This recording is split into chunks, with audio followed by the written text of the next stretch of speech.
Tá fáilte biste die agran fide go scéil fáric. Tá mu mugan studio in seo war van éidir imime chaharháil a clia, a dtína chlár speisialta bhí bhhair wacatí a síl agus a sír.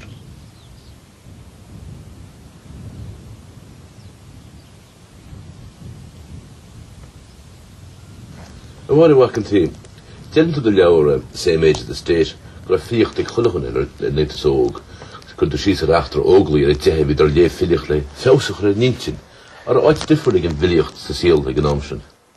Wel, de bhí a déir in sa ghaeltacht ag I réig an áras is cuinnum scoláir mór celtach á rá, nuair a bheith rud ráte chun na holla ag a ferchar go chéine is fi líocht an rudson. Agus bhí sé sin fíor hagach lárídíist lena chéile I garúntí. Tá sé cleiste gom, is cuinnum nó de bhí an bóthar chun na tí a gine, an bóirín chun na tí a gine, á éistú de glóisteán, bhí mehel bór a gine, agus seanún dúr mór clúteach sémas beag ó lúin o'i lán bhic. Nuair a tháinig ar gléiristeach an dínéir anar bíg a crás mór chun féil a gcónaíir agus nuair a bhíteige dheich sé ar bhríd ar bheanna tí agus dúte a bhean o'i lán luic tá soch eile ar an muic sin ná fecamar fós agus mar sin ar a haptar agus sí a heama sin bhig de bhí is de dhíg de fuiris go leor. Agus bhí héin anna bheag ach is cuinnum an trasníl sin fémar a lehas gur hála sé né. Bánile rud as gnách bhíon ag lín de fásúas, ní mór an bánile háartara. Ní raibh mór an? Mná ag cléile filiocht. Well, níor tháinig sé sin riamh cheann caitheanna rá, níor tháinig sé sin riamh cheann agus gan áras ben bhrá nas bleach a bhí bháthir, níor scríg sí filiocht ach ba gar is sí a héirigh ba an teilig go dtí go rámar go dtíon bhliain tíocha dó go dtír go rá sa deimlíon a dhís mar ní a bhein teachtasteach ag an éirig an nám ar dús tuis go bheith páirtachin sa chug go cahar agus ní dhé sin bheith brísún agus ní dhé sin fós bheith a banúíon na fáil agus a sí má báthir a híl bethe an teilig agus a sí a chemád túrastal leis an cadíní a debrig in efig mahar a dróch nó de thuca sé an neis gom néach a chleachta mar inal thóir lectrach gom néach an chleachta beófós agus ní dólam is eiste rud le rá agus níle má rá le héimdra bheasar ina de vertico ach is dólam nar bhais sé riamh fadde go raibh sí ábalta sin I dhéanamh. Go raibh sí ábalta an teilech agus an efig I chemád sa túl san nám go raibh a bhallairt de chúr me réin. Is minic a bhíns féidir a gcuisian na maiile bu mrá a siarthó democrátigid. Tá líon sé sin ach ní a man filiocht a bhí sé ach a man políochta gan áras. A goil sé lúnta fin na fáil ag tús an stáit seo idealachas sa baint leis na britiíocht.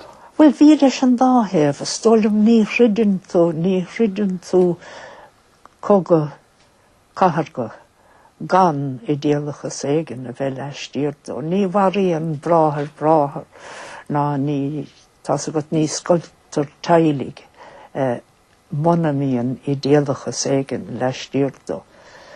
agus rud scan rúd is a hantidéalachas mar is féidir leis is féidir torra chun fiáise bheith leis nó torra chun dorathachta tá déad fara gur clíomh a bhfuil gá an tidéalachas nó sin mo húidum.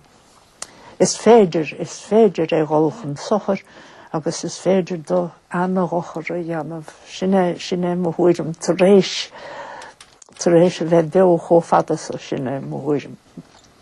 Sa leabhar mar a gana séir an chéad chnúsacht a d'áitse tú ag túsan leabhar déanann tú den té a léhé le fábhar.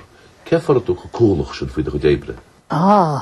Sin $60 million question. Well, tuis go bhfuil do gáanta grán. Ní hétain an té gur scríocht na dáanta son nó an té ónar fréamhaigh na dáanta son. Ní hétain anam nú go pobalí tar éis a tail.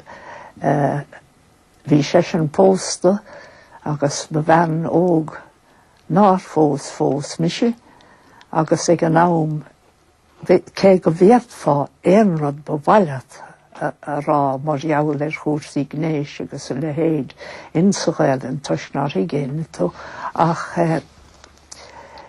bheadh sé dul beagán roiada leis anim agus sline de fáirtí a chur síos fár a stáidem. Agus a réan chum an níor chiine mar riamh agus ní héna bháin a bhí a geistan son. Bhíos anmhaocht déine a léthach mo chuid fríochta. Déann tú de leabhar go deagan do dáanta ó bhóchan láidir. Gus tá mín badar beagad funimach leis sin go near funimach agad le dáanta scríbán ar fila clásica chu héin. Ní déir hinné ach is fír go raibh anna ábaltocht anam a gcónaí na fuirimlí clásicacha úna bháil. Ach nós go chéin eile tugam tor a bhaisian agus nuair a bhíadar a dó las fashion os níos héir bhéirsaíocht cí chomá ní a ddigan tú cé gur fille mamme in sa híal go bhfuilm ábalta dáanta críoch núla cí agus go scríimiad ní fiad a mór me. Duine mar cha bhaimse ré. A meach efellart nar scríbte níos múfiíocht? De effellarm nar bríos níos déine nar héiríos mo cheart a bhd níos mó ná mar dhéanas. Ach ní a bhain riamh dósa ach a bháin fémar a bheith sinne mar a piano nó beidir de pictúrí bhreacha ní a bhain ach sais ábaltocht freise. Níor bhain sé le ní húlacht an tail. Ach bhfuin acadúrú bhí tú an éanta ar sé deacla de bisisiúid sin. Well, tá go tin sa tailech a gine ní raibh an rágat in san nám son de dhéinis fémar dút de hisismeóirí leat agus hastig bhaimse bheith meistóir ná is dulga dí scoil na háclanna an áclanna manisteach a hastig bhaimse ach agus an son beidir nuair a higus ná a bhéintans gonnean hinné sin agus bheasas go rainn an chláiste agus gonnean hin béarla agus Frankíis ach dút mo bhár. Dían ráitún chláiste agus déanasú léon seilteach agus díadach den réiteach ar hána mar gur dhéanas céim húbalta dhéanas na teancacha agus an léon seilteach. agus chós an chláiste nó nárásach sé bliana déag. Ach sin téma de chuid fíochta an beag bán atá go sé Elvis de Nina, Beg Down, or Question the Saggart. It's in Tame Keg and Yonatum or Durulet. We should be able to keep Beg Down. Dere here, vi tjeche blien slane gom sar skres and dansen. A bread caroni war in yoga with the can food. But don't talk to us nignam, Jose, cos ra gun van and nul the head door nu, Jose lodgere. Well, det så kortoske vi sai succès de skandal eigentlich, maar vi en fokkel labwig. En dan var ta mid kainter en an kjell, rester rundt I var en jogan. Agus stochog gomneider na full seg ho mammar gan agus higendine. Ni dan fadda ach sra de gan te bjogga, sra de lyriki bjogga. Rudder vi fashion tegen om vi Yeatsan of agus the Dantum or Yowler Crazy Jane agus is sais a herish na Dantum or Yowler Crazy Jane yet agus is famous Lee is a herish Crazy Jane Hain water ni o gain na garden. Is doing that will down the big bill in one lehode. O shat tasha shin fear lesh Neil agus is at nur a chlashm go bhfuil laura gairna a gnach cíní mo gcónaí am teann a gceist ach bhuiilid á léamh. Ba chuirimar an bhrógair den géadúir maidin, fáiscithe fuite seodín den lethar, míróil réasíocht sa chéad scod an bhaisian, a drig bheag bláfar nar chacín cama, an chéad bhróg riamh a gosín mela.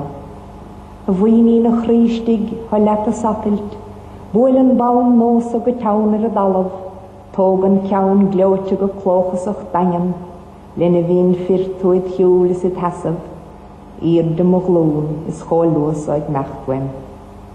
Is fad an róde le tríal agat festa, is ceangal na mrógort, ní launach tús ceangal.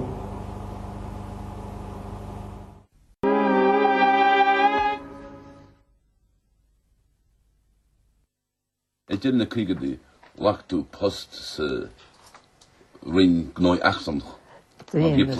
Dynus. Agus caha me rá gur hen mohéil in Sarain go mórdum riamh ó nómint gur chulis cosar a dasin se hen sé go mórdum. Agus dertarnum fe mar dú rís hana gur cyd an token woman a raint le sin. Ach, nír a bhean locht le fáil gom se sin a neichar de hen sé a bheithem token woman. Agus fuidas anna hacíocht agus anna chaur fad ó mo chóleacha firnach a bhéidir go húntach. Agus na macha séniu a fudden down. Fudden down, tamil le baras, wel gáblíon sa Spáin, gáblíon na Madrid.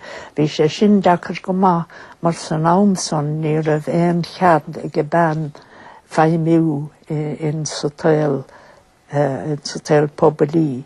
Diet fan chálíocht a bhainteach mar gochtúr, ach níiad fa cleachta mar gochtúr. No diet fan chálíocht a bhainteach mar líadúr, ach níiad fa cleachta. Agus chóras annach rána bhían maidir le mná, mar bhí mná a bhí anéad a miúil fad, agus a bhí díomhaoin, agus gan áras féidir dain séireach nuair nar a bhéan níor fónamh le déanamh acu dhéanamh ar a lán díomhála, tá sé sin fíor. Is richtig heel diplomátiach a casú dar Conrad?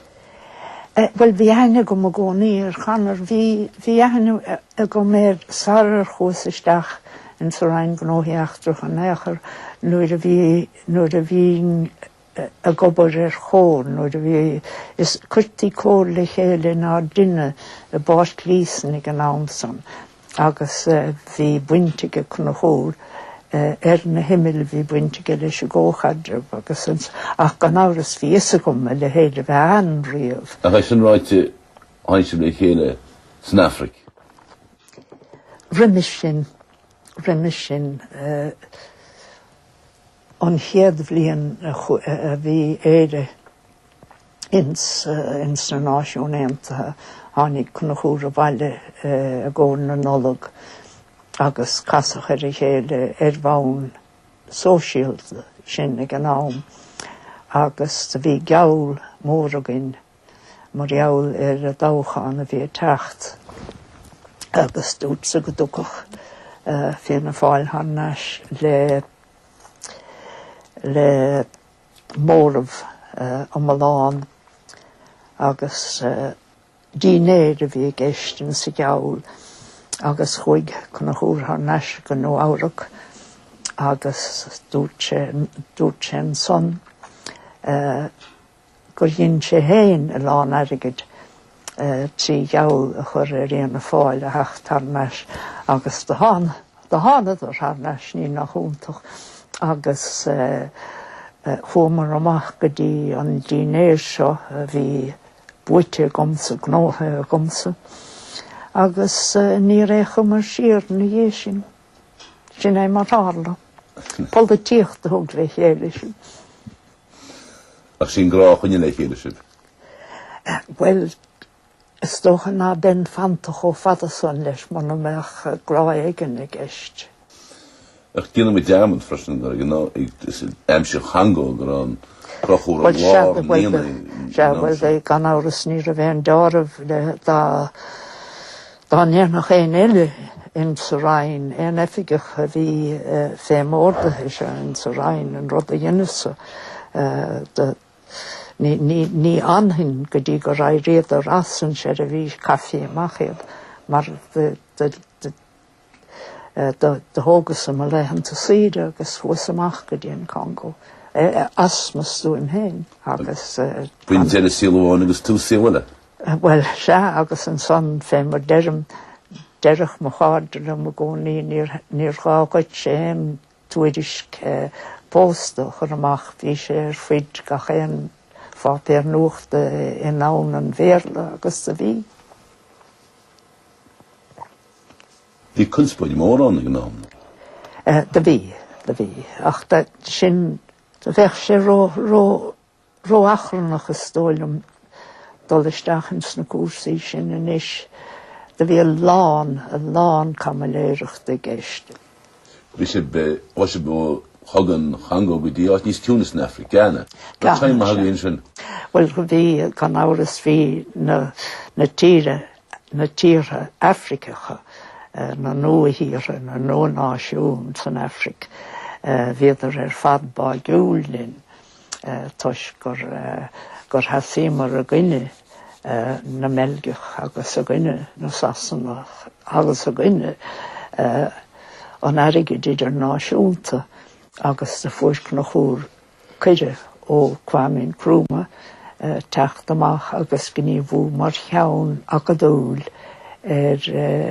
áilscoil cheanna in Accra agus áilscoil úntach a bhí an. Úntach ar fad agus bhí mar chahamar 3 bliana úntacha ann. Bhí a réif bíonn tú a lát ar ghóchas agus ar chaharacha agus bhí an saoil na hálscoile chomh lán san de bíd agus de ghóchas ag an am. Go dachar is dachar é a hálú in sa saoil fuairmheiritheach in a marin locht hálscoile an sa chó teolaí agus chó gníomhach chó darafa agus a bhí saoil na hálscoile sin ag an am. Rís mar rud nuaithe agus bhíidir lán spach. Dochta tú héin agus canar dochtarship gasúr an Africa, Berteca, rud nar a gnácha gná? Ní raibh sé ní raibh sé sin cutianta an am ach nuair a bhí mar in San Afric. Hitte som rá stólum go fysiiciúl le pobl na Africa drogur darf fysiiciúl na lennaf San Afric chum egin chúise go críanam agus nuair a fuair mar amach ná féadam íst clown a bheitharin in Sughnaí agus go rámar anna bhuairm mar jouler sin dúirt duine dus na hóncalí bhí túr hóncalí rom na sagart a bhecht an fersa muilis. Dúirt sé rom tá an garsúnín beag ó dheana is áile dá bhacaís riamh thuas gláthar nef Pádraig bhóthar na huibe agus chun hef na hof maha lennaf beag Africa chuibh chun hef na hochdálan sibh sin agus chomar suas agus bé Pádraige agus sá Pádraig goin riamh ó hin agus I gceann cúpla bliain gléicherin agus dúradar linn tá de fuair goin de Pádraig. Ag an am bhí mo bháthir an a bhróte hí duine de chlán a muid fér an a bhróte agus dúirtlam hen testíon de fuair de Pádraig bhain fé mar a heastíon Paul sa cheann ach dúirt le chun a chóir deisiad go bheith míid teachta fiechan deise a máideach agus dúirt chun a chóir aber lo go dócha míid a machaí a máideach. Agus sin mar a fuair mar réad. Bhí chun a chóir a gcónaí annaigh níomhach mar a heraltrama. Ik planus siar de hielnis, síl fada, go Jorgen down fikke agus. Wel nachtar fuile moet a hesnamach seachta hachta le de hiel. Is stólum ochdáil na lennaf, stólum go binne an rud. Maar cé go raibh anna héala gom agus a lán únta sé ficithe gom agus a lán an dain siúlta gom. Ní cínlum riamh go dtí gur fósas na chóir, ní cínlum riamh techt réon chinne, ní cínlum riamh megannaí anmh suas hálaigh rudaí agus dhéanas de réad mar hála ach ní cínlum riamh gur chinnes réon chúrsa go dtí gur chinnemar Pádraig ochtáil. De dhéanas fémar, de dhéanas de lennas cadéir me an line of least resistance gcónaí. agus bhí an táidear agam. Níiad ará gur lean clochúr an line of least resistance. Níiad fá ach misí. Skrifas dan fi fáric mar muile caintir. De skrifs stóile Pádraig gur ben dáin is fear a skrifs riamh agus beidir tuigim sé leis go méidir go bhfuil an ceartaige. Bhaile go léhanne. Mas sé de heile. Colin Chascíg. Ceannín mogalach millish mar sméar. A bhací níosach do chuidir an tail. Déad a bheithasa snadigim chrí. Déad a bheithasa fé rathachan tí. A réil hín maidina hánig géin. Is máffolíocht isteach. Fiach mo bhláin beag dar, sárig sa doras ó capad de bán, chofaláin lebrach, gaim tearam. Is gach baul fé rá an álucht mar mór an airt. De thuga seón bhór dra is ón rós crón, is das gach buí ó na chóngas leat. Fiachach na chóir armach, ní mar bertíoch ach mar cheap na cócht an áde hecht. Tar go dtín baclinn a chiircín ódran, tar námper lasas an ihe tórmach, tar nad a rúa siúlan bóhar, nar heolainn chat maras na bed sjósa, nuair gur tú cinnil an tailig chin lórín óirdat, id huandat fémbarlach, is fálamut mu jan de chamachúd má se, Fuorgum de godvra, cén chosan de ver lat ara laurún no gas. Ná tá bhaig chuan gal, padidir de hinne le ceart. Nos gach máthar seall, duine mo bhachnamh hart, is rilínan bheabhlathe, siúd spín óig bhaidir ghlaic, tá lítar dom go pras, an lún láith het snas, I lehis gur chúma bheach, gur sónín ána cúna glas. What about you? Got a meet him at. Gur mahagtén.